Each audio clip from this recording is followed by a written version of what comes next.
It's a massive Arvind Kejriwal versus ED showdown. Arguments over Delhi Chief Minister's arrest is underway in the Delhi court. High Court. Arvind Kejriwal in court called his arrest nothing but political vendetta, claiming that it's a bid to defame his party just before crucial Lok Sabha polls. Questioned as to how one can be arrested without any proof against him.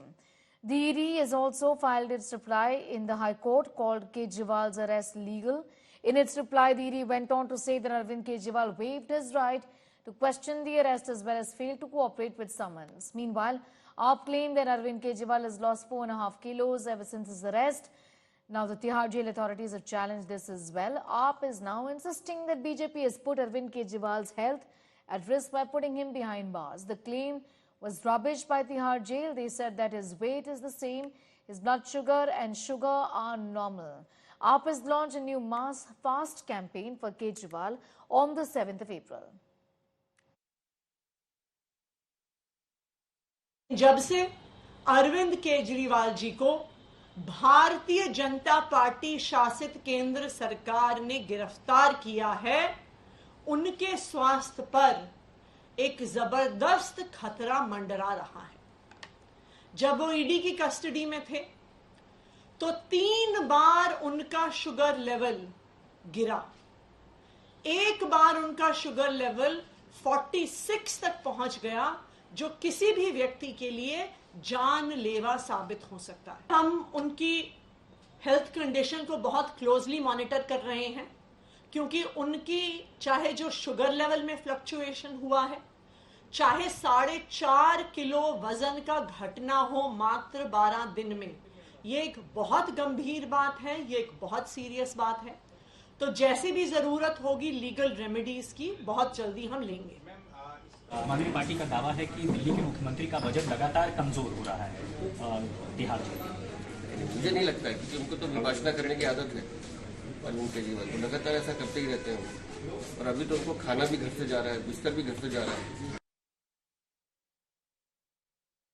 Fiery Atishi versus BJP has erupted. Day after Delhi Minister Atishi claims switch offer from the BJP, the party has hit back, filing a defamation case against Atishi over her claim that she is being pressurized by the Saffron Party to switch sides. BJP wants her to take her statement back and also apologize in the media. Yesterday, Atishi claimed that the BJP has approached her through someone close, offering her to jump ship to the BJP. Further alleging that she's been threatened with the arrest if she doesn't join the Saffron Party.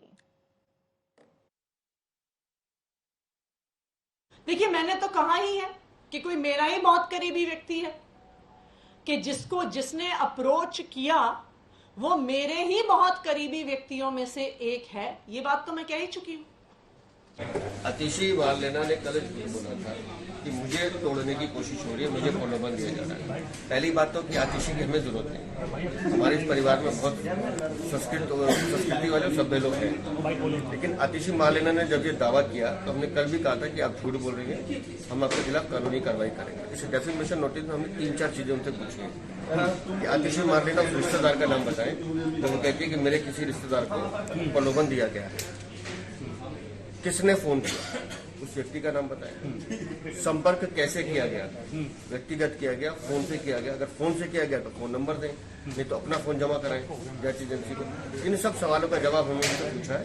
अगर वो जवाब देती हैं ठीक है, ये तो कानूनी कार्रवाई उनके खिलाफ हमें। कानूनी में क्या क्रिमिनल भी आगे, क्रिमिनल सिविल दोनों ऑप्शन खुले, 15 दिन का समय है उनके पास। अच्छा, हमारे यहाँ आतिशी जैसे पॉलिटिकल एक्टिविस्ट के लिए कोई वैकेंसी है नहीं, समझे ना।